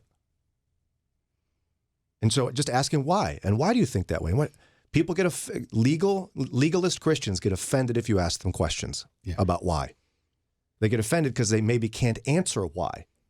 Well, right. I mean, one of the big trends right now in parenting is you don't tell your kid answers. You ask them questions and make them come up with their own solutions. If they want to know how the world works with something, well, how do you think it works? And you help guide them through asking questions and making them think it through themselves. That's right. It's time for Ron's News in today's Moron Moment, but there's much more to talk about in this particular topic. We've only covered a portion of it. And somebody just texted a really good question. They said this: do you all think the conversation would be different if it were a female performer at a women's conference? Or what if it were, there's a couple of other scenarios like that we're going to go over together in just a couple of minutes. Elevation Worship, WCRF, coming up right after our 8:30 break. We'll announce the winner of Breakfast with Ron. We've got 2 winners, as a matter of fact. I can see their names right now, but I won't tell you. Got to wait till then. Oh, wow. Also, let me say thank you to everyone who donated for our campaign the last couple of days with India Partners. Because of you, $84,915 was raised, which equals 25 years of safety for one girl. So it's a couple of kids, like their entire childhood. Yes, is totally covered because of Cleveland. So thank you, family. If you still want to give, it's not too late. You can give throughout the weekend. The phone number, one more time, 888-288-5846. Again, 888-288-5846. Or moodyradio.org, moodyradio.org. My wife Sarah's here. Hi. Hello. She's ready to answer questions if you got them. 440-546-2255. Somebody asked us one. We'll get to it in a couple of minutes here. That's my viral laugh is what that is. So before the break, we were chatting about one of the biggest stories of the week, which was the men's conference in Missouri that had a performer. It's a long story. The guy climbed up a pole. He had a sword swallowing thing. He was rebuked, back and forth, blah, blah, blah. Some people were very upset. We've been chatting about it, but Chris texted an interesting question. Because remember, this was a guy where some people were like, I can't even believe this was part of a men's conference, Christian men's conference. Here's the question. Curious, do you all think the conversation would be different if it were a female performer at a women's conference? Like, let's just say the Renew Women's Conference, and a woman went up and swallowed a sword and was in like a leotard and was doing acrobatics. If the pastor came out and rebuked that performer, the conversation would be the same. Tell me more. That's the whole issue here. It's not about the performance. It's about the stories, the pastor coming out and publicly rebuking that performer. And so if that happened at a women's conference, then I think the same conversation would happen. I don't think people would jump on the bandwagon and put that woman down because of it. I think. Interesting. But Just because that's the way society is now, people would be cheering for her about her talents or something? Yes, but I also think that there's an angle of a group of men being uncomfortable with anything that could be sexualized, and the group of women wouldn't be as uncomfortable with that because it just We're just different. different. No, Yeah. I totally agree. I think we'd be kinder if this was a woman, and I think there'd be more outrage against a rebuke towards a woman, just because, especially in the Christian society, we feel like we have to protect women and they're fragile and they're vulnerable. But yeah, I think your take with men being uncomfortable with something that was not sexual but could potentially be construed that way is spot on. Yeah. Now, does that change your mind at all, Ron? I know, because you were like, you didn't have a problem with it. Big deal. Yeah, it doesn't affect me. I would be less likely to see a woman performing feats of strength before other women at a conference. It just doesn't seem like their kind of, draw. But if they did, they would probably be like, wow, that's impressive. I can't do that. You're cool. Yeah. Now, one person's comment did say this. Some guys do struggle with homosexual thoughts and actions, and I could see how that could be a temptation to have this performer there. So maybe that would have dictated a better decision, essentially, on having that type of performance. If you have to adjust everything within a conference because it might touch on somebody's sin, you can't do anything. Mm-hmm. I mean, you want to take those things, you want to think about those things, but you can't customize to make everybody comfortable. So you're saying essentially we have to take some measure of personal responsibility for our own struggles? Yeah, because so what? Then we're supposed to be having people covered head to toe and nothing but their eyes showing? I mean, come on. Well, but what about the eye people? Some people are tempted by eyes. You have very beautiful eyes. But, I mean, it is one of those, like... Yeah. I don't... No. I don't disagree with you, Sarah, but I also do think that, because we don't want to cause a brother to stumble. We do maybe want to be sensitive to that. Because maybe they're like, oh, I don't go to certain locations because there'll be something. And they're going to a Christian conference and they're not expecting to see that. Mm-hmm. So, yeah, I can see both sides. Yeah. But I would venture to say that the promotional material made a big point of, hey, we're going to feature this guy who was on every country's greatest talent and was a winner on a few of them, because that's why they have him. It's a marketing ploy as well. Oh, yeah, that's a good point. So you would know it was coming. Which makes it even, I think, the pastor's actions even more difficult to accept, because he should have seen that and known that and known what was going on in his church. If it was as big of a deal to rebuke publicly, then he should have done his due diligence beforehand and known what was going to be part of that conference. And again, I think that's a great point, because it just adds to my theory that it was just performative. Yeah. Just wanting a platform to tear someone down and then have a public reconciliation. Like, why did any of this need to happen in front of an audience? Because we're talking about it. Exactly. Oftentimes that's the case, and people don't like that. This conference wouldn't have gotten this much media attention. So in a sense, as a marketer, you're saying it was great marketing?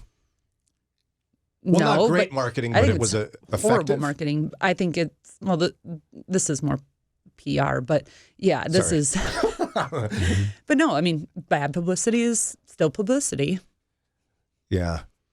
I mean, making headlines can sometimes give attention to something that shouldn't have as much attention. Mm-hmm.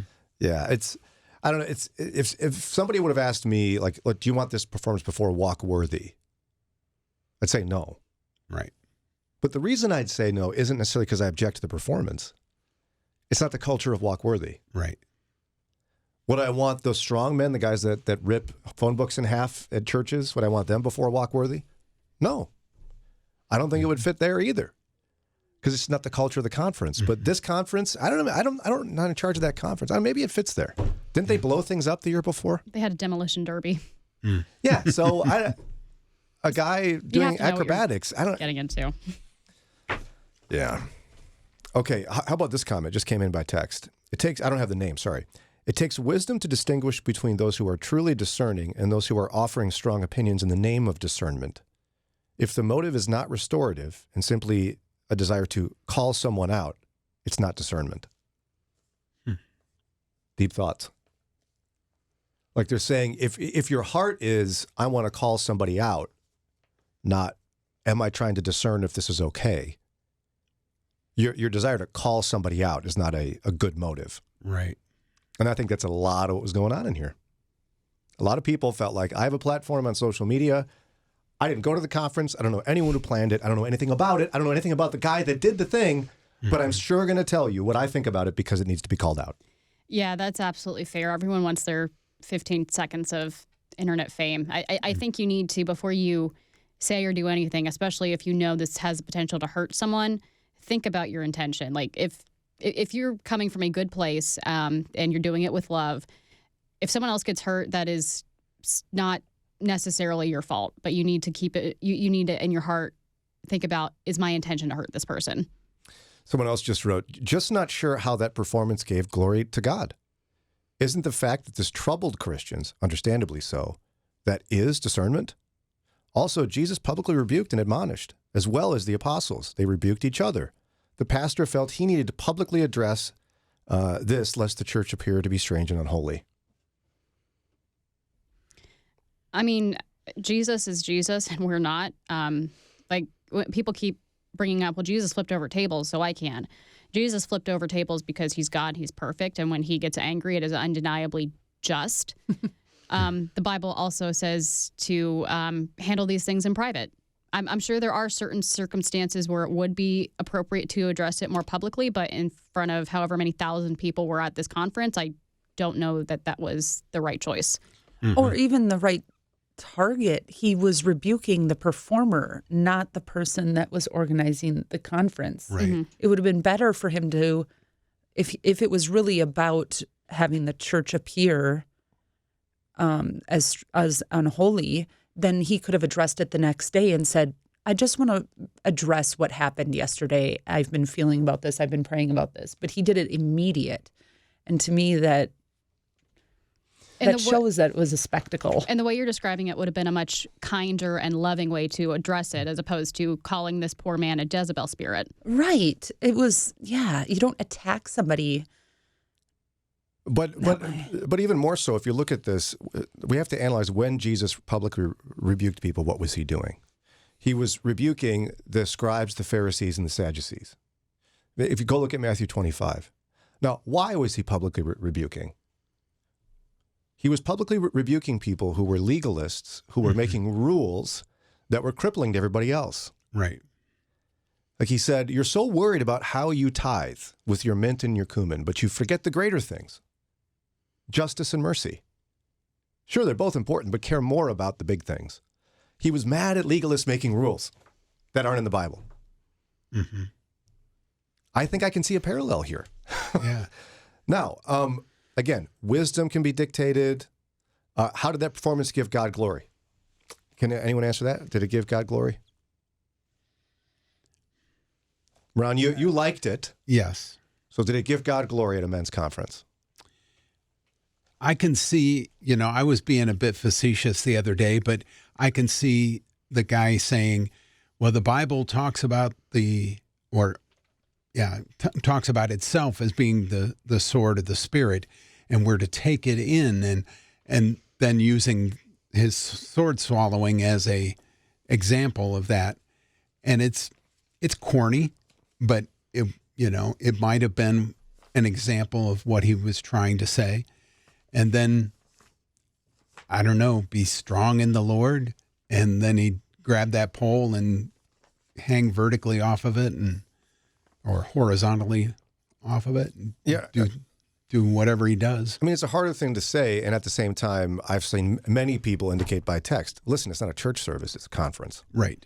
And there's a distinct difference between a conference and a church service. Yes. Like at our men's conference, I say some silly things. Mm-hmm. Do silly things bring God glory? Probably not, but they're fun. It's okay to have fun. Yeah. And would we do a Mornings with Brian show on Sunday morning at Canton Baptist Temple? would Pastor Frazier say, I'm going to step aside from the pulpit today so we can do a sample of Mornings with Brian. Would you rather? No, you wouldn't do that. No, this was totally separate from a church service. And again, it's okay for folks to disagree on this. I know some people feel very passionate about that. That's fine. The problem is when you take your convictions and you place them on other people. That becomes the problem. That's legalism. And so, anyway, there's that. It's 8:21. We got to take a quick break, and we come back. Paul asked us an interesting question. Not, the Apostle Paul, a different Paul. Okay. It's a personal question for Sarah and me, which you can do. It's Follow Up Friday, 440-546-2255. 8:23. Again, coming up after our 8:30 break, we're going to announce the winners of Who Gets to Have Breakfast with Ron. Yay! Woohoo! And that's going to be at the upcoming Cleveland Leadership Prayer Breakfast, which if you haven't gotten your tickets yet, it's not too late. It's coming up May 2nd at the IX Center, featuring speaker J. Frank Harrison III, who's chairman and CEO of the Coca-Cola Consolidated Company. So, he's got a very small job of small importance. Check it out. It's a great opportunity to bring somebody who doesn't know Jesus in an environment that's professional and not overly churchy, where they can hear the gospel. You went to it last year, Sarah Jean. I did, yeah, and I brought a coworker. That's my wife, Sarah, by the way. She's here. That's why it's so sweet today on the show. Okay, we had a question come in from someone named Paul, and here's what they wrote. Good morning. I have a question for Sarah and Brian. What is it like to have a donkey as a pet? I love donkeys, too. I'm trying to talk my wife into getting one. Thanks, Paul. Sarah, what's it like having a donkey as a pet? I don't know. He's there. He's sweet. He's fun.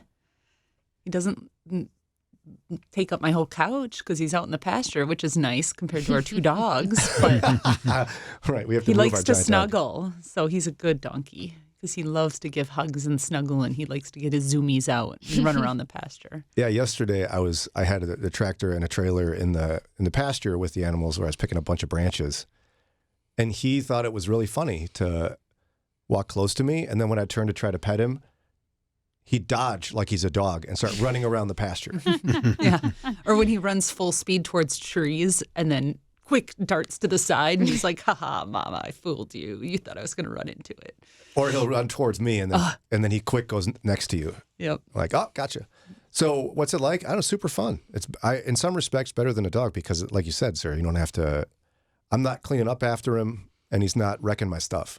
Right, and less work than a horse. Yeah, and that's the other piece. Like, to me, it's a poor man's horse, right? Because horses are so expensive to maintain. You know more about that than I do. Well, and yeah, They're more fragile. He's like, and he's smaller, so it's, yeah. I still want a horse, but Someday. But yeah, I mean, donkeys don't eat or drink as much as horses. No.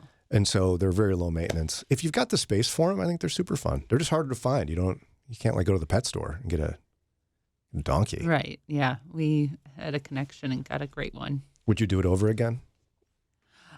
Yes, I would not transport him in my Subaru since we didn't have an animal trailer. He did not like that. Yeah, that was crazy. Where the people we got it from, he was small enough that they were concerned about putting him in an animal trailer alone. So we almost had to borrow an animal trailer and have someone use their big vehicle to pull it and transport him to our house with his mother so he wouldn't like get tossed around in the and then have them bring his mother back. And so they were like, no, it'd be better for him to be in a small contained area. So we put blankets in the back. And whose idea was this though? Wasn't it the woman that sold him to us? Yeah, she recommended that, and I took it because it was the easiest. And so you put him in the back of your Subaru Outback. Yep, and he was a little bit taller than it and pressed his back up against the roof of the car the whole time. We thought he'd just lay down. Yeah. No, he didn't lay down. Luckily, he didn't kick a window out. He was sweat buckets. Yeah. Oh, poor baby. It was just dripping wet in there, and it wasn't that he peed or something. It was like sweat. I felt so bad because he had never been away from his mommy, and we took him away from his mom. Put him in this strange contraption that makes weird noises and moves. He's a sweet boy. But he did okay. He's a nice little donkey boy. So that answers that. Daria's thinking about getting a little more space. You've already got like 16 cats. Are you going to get a donkey? No. I'm sure Jimmy will ask for one. The answer is no. What? I thought you wanted a little more space when you buy a place, and you want because maybe some animals. He wants more room for his dirt, and he wants chickens. We're not getting donkeys. But you might get chickens. We might get chickens. Fun. I tried when we lived in Chicago. I tried to convince Brian to get a goat instead of a lawnmower because I get a lawnmower for a small yard. Just have the goat eat. It would work. If we have enough space, I will get a sheep. I love sheep. I love sheep. They're pretty dumb. I know, but they're so cute. It tastes good though. When I have a family member that has a farm, and when my brother and I were little, there was a family reunion, and my cousins and I figured out that if you run from one end of the barn to the other, the sheep will follow you until they hit a wall. And we did this about 4 times before they figured out, oh, that hurts. Let's not do that anymore.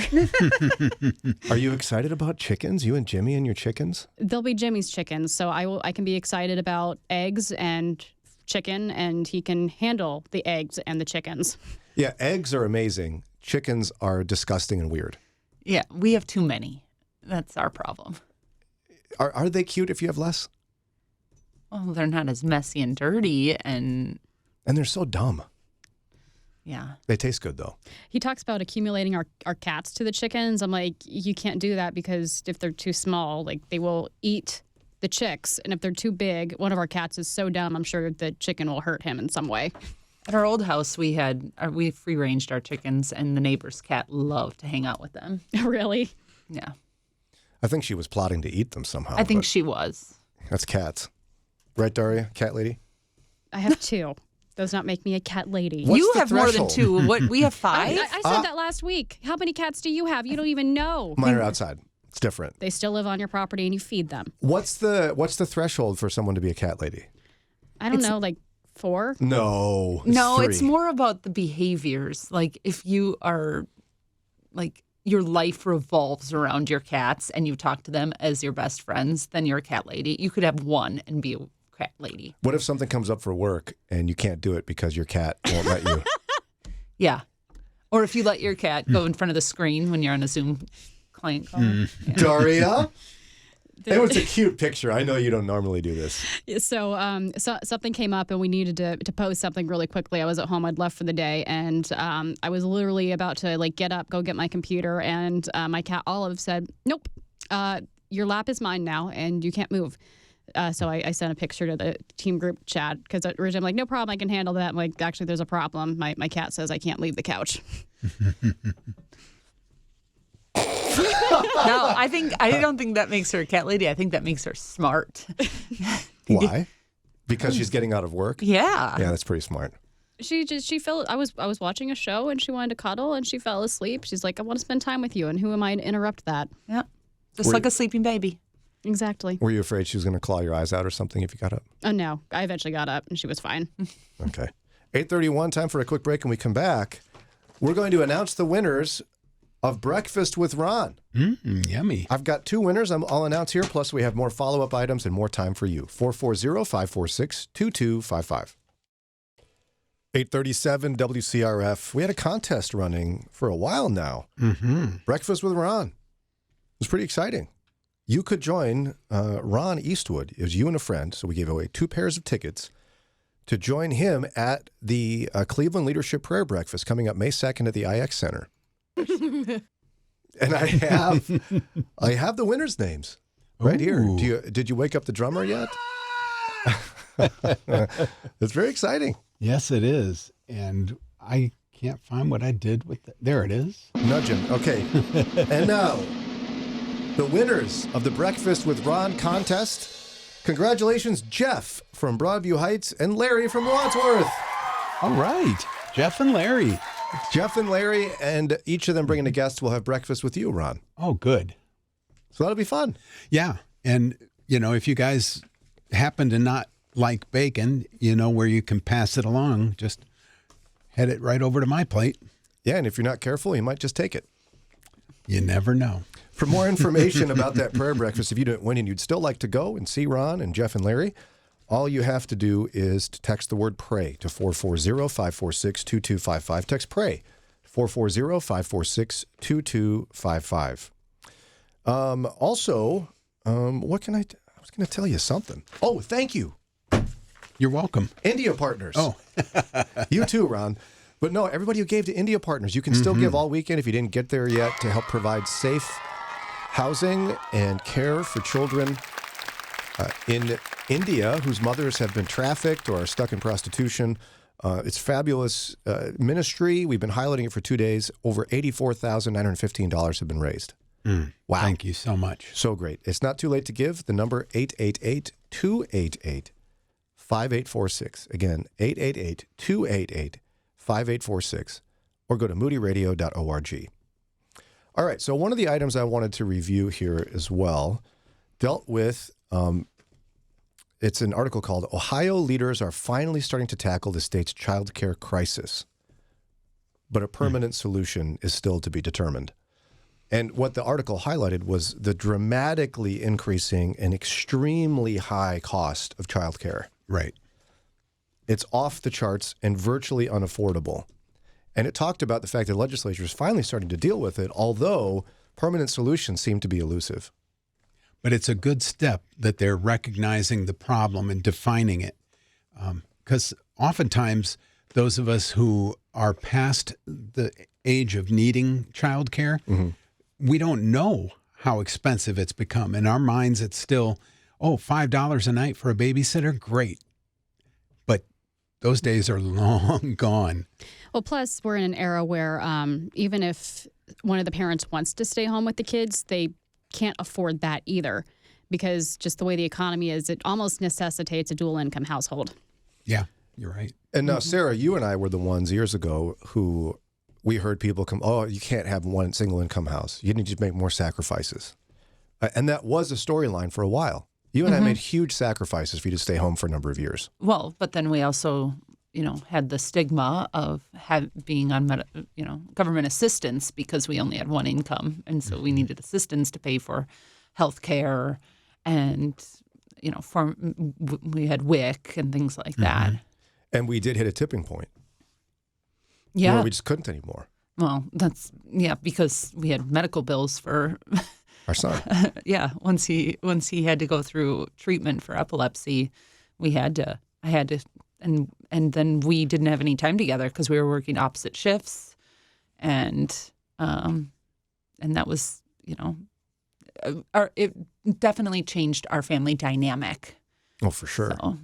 Well, and Daria and Lauren look at me sideways when I remind them that I, back in 2002, bought a house with a first-year teacher's salary, having never worked a day at the school. I just had a contract, and a mortgage lender offered me a no-money-down mortgage, and I could buy a house. Like, that world doesn't exist anymore. And interest rate was super low. Lower than it is now. Yes. I mean, yeah, it was ridiculous. And, we could go grocery shopping and spend under $100 for a week's worth of all meals. Like, now you just look at something in your cart and it's $100. And so Lauren and Eddie are really struggling, and we've been talking about just this outrageous cost of childcare. What are we going to do? Here was a comment I wanted us to chat about. The person wrote this. This is a fascinating conversation. The two-family income has become norm, but not widely updated. Shock at pricing, yet we demand quality certifications for teaching, which must skyrocket liability and insurance, and the discussion is what the government should do. I would politely and kindly ask, rather than this being a government issue, isn't this a family issue? What should the family do? If only our answer is the government should be cutting pricing or helping us, that's scary. Okay. What I understand, but what do you want the family to do? What more can they do? Not everybody has parents that live close to them or that are physically capable of taking care of the children. A lot of the parents might still be working. This person is scared that the solution to the childcare crisis might be government-oriented.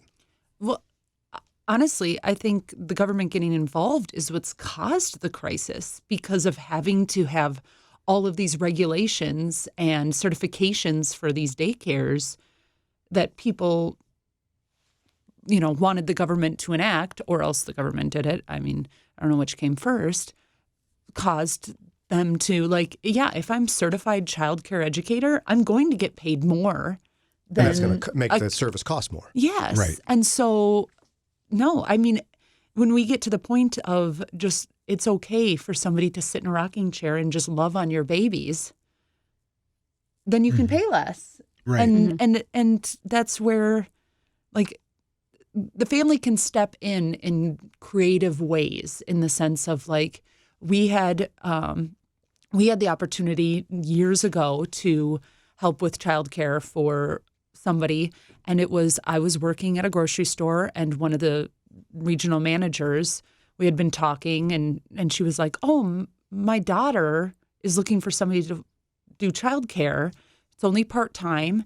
And I said, "Well, it's hard with the schedule here." She's like, "I'll work it out so your schedule can adjust to then do the childcare." So I would do the childcare in the morning and then go to my grocery store job at night. And we did it for years, and it was such a blessing to And we all of us. offered her below the cost care. Oh, yeah. I mean, way, way cheaper. And it saved her money, gave us a little bit of money. And then it also, I said, you know what? I'm not going to act like a daycare. I'm going to act like he's one of my kids. And she was like, that's exactly what I want. I didn't do the curriculum. I wasn't set to a strict schedule.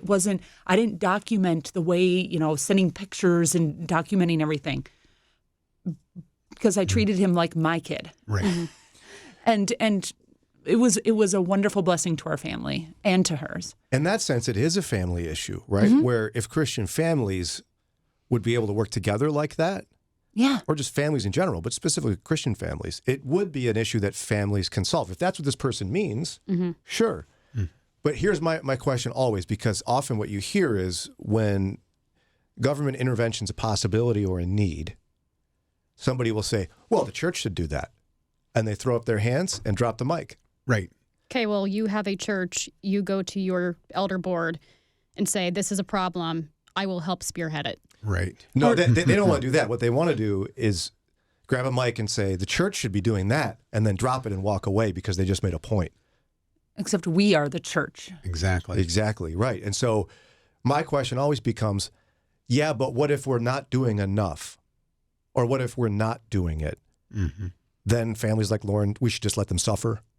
Yeah, I agree the church should do something. I think every church that has any sort of space and staffing for it should operate some sort of cost-effective daycare, not just for your congregants, but for anyone in the community that needs it, because it's a real need, and that is how you are the hands and feet of Jesus to your community. Yep. I mean, I hate to use the word PR, but I'm going to. We have a PR crisis in this country when it comes to how people view Christians. This would be a great way to soften people's hearts towards Jesus. Reach them where they are and offer the love and compassion that we're supposed to. Yeah, somebody texted us actually to say they live in a rural community and many area churches are running affordable preschools and after-school programs. She said, my kids go to a daycare 3 days a week for 2.5 hours, and it's only $80 a month. It's amazing. It's especially when you hear Lauren talk about the actual cost. Yeah. The difference, though, is that I would assume at that price that those are volunteers Right. at the church. Or grandma's making below minimum wage or something. Right, or, where they just want to get there like I do when I'm in the nursery. I want my baby snuggles, and I just want to get my baby fix for the week. And I would love to be at that point that when I'm at the end of my career and maybe I have my grandkids, but to be able to serve that way. Yeah. But isn't it a problem to presume that government intervention is always the worst idea and shouldn't be happening? Yes. It not can best. help. Right. But if we cut like welfare and food stamps, if we cut that, people would starve to death. Right. They need that. And are there people who take advantage of that or abuse it? Sure. But does that mean we throw the baby out with the bathwater? No. We need to have some kind of a safety net there for society. And I think, the child care crisis is at a point where the government can't turn a blind eye anymore. They need to step in and try to address it. And that's where we, at this point, they're looking for remedies and taking suggestions. So we as citizens should enact our responsibility. And if we've got an idea, share it. Give them some guidance. But at the end of the day, right, the social contract, the whole idea from the Enlightenment that we subscribe to of a government run by people, right, is that we give up some of our rights in order to get protection from government. Right. And as part of that, we have to pay taxes. We don't get to keep all our money. We do it so we have safe roads, we have law enforcement, we have military to defend our country and everything, right? Yep. And why couldn't we say that one of those rights that we surrender is we're going to be paying taxes to ensure that children are cared for in our society? You make our society a lot better when we have an educated, well cared for youth. Right. We do that with schools already. Yeah. So why not younger than school age? And that's the problem in a sense of somebody taking the position that government intervention is always wrong and bad. No, that's not true, because then you should not subscribe to any government intervention for anything. Why don't you fix your own road? Why don't you pay for your own security? I mean, see what I mean? Yeah. Like we have to, as a society at some point, be willing to agree that the greater good is what we're going for here. And Christians can certainly cheer for caring for babies and making it affordable for moms to be able to support their families. But that's just me. Sometimes I'm nutty. It's 8:50, time for a quick break. We'll wrap up the show here in just a couple of minutes. 8:52, we're T-minus 3 minutes and 30 seconds away from our Friday song, Cleveland's own Jason Champion. My wife Sarah's been with us all morning. If you've been wondering, why is it so lovely today? That's why. Do I sound better than Lauren? Is that what you're saying? It's better. What did you just do to me? Ron? Here's what she did. See, how do I, it's Ron's recording, so if you're always the loveliest. No one would object to that. And at the same time, here's me climbing out of this hole that I've been shoved into. Lauren is also lovely when she's here. Oh, yeah. Even when she's not here. Exactly. Yeah. Did I get out of that okay? You got out of that just fine. I love putting you in those awkward situations. You're good at it. You're good at it. Well, she's got a lot of practice from you. Yeah, I know. I was not like this when we first met. I get sarcasm and humor from you. Yeah, you had to help me understand when we were first married that, like, sarcastic humor with the guys doesn't work well with your wife. I think you just took it too far even with the guys. You take things a little too far. You've helped me. Yeah, but yeah. I still remember where we were in Chicago, like exactly where we were, what car we were driving, all that stuff, when you looked at me and said, when you make jokes like that, it hurts my feelings. And that was I finally picked up on it because you were so direct. Was I that nice when I said it? Well, I mean, I think your tone was stern, but yeah, you were. Oh, wow. Good for me. So we got about 2 minutes till the song here. My lovely wife, Sarah, any words of wisdom to pass along to folks about dealing with me on a daily basis? How about that? No. Pray a lot? Yeah. Take him with a certain grain of salt. It's Brian. And just sometimes you just got to laugh. I love it. Hey, I love you for you. Aww. Got to love you for you. Now, do you have any words of encouragement for the stay-at-home moms out there? There aren't as many anymore, I think, because of the way the economy is, but you did that for many years. It's hard. It's hard. Joyful, but hard.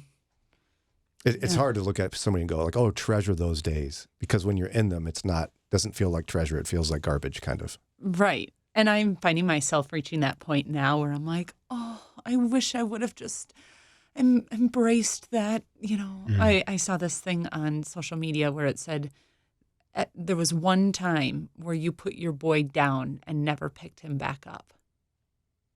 And I was like, oh my gosh! Like, is that true? I guess when that is true. was that? Like, and I was talking to Teddy, our youngest Teddy, about that, and I was like, there was one, like, I can't pick him up. He's almost as tall as I am. He's 10, and I'm like, there was one day I put you down, and I haven't picked you up since.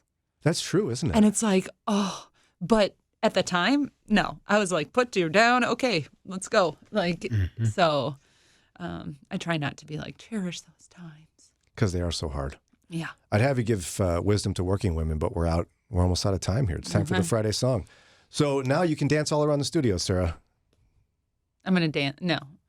It'll be on I'll the dance live if you stream. dance.